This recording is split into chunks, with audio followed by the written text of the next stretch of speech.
How to cut a video in KineMaster app. First, let's go ahead and start scratch by creating a project and import your video in KineMaster app. For that, you want to tap on Create, which is on the bottom, and then you want to tap on Create New. Select the aspect ratio, then tap on Create. You want to allow access to all photos here. Now here you want to go ahead and tap on Media. Tap on All, which is in the bottom. Now select any of the video that you want to edit.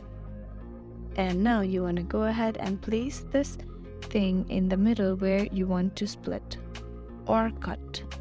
Then you want to select the video and then you want to tap on Trim or Split.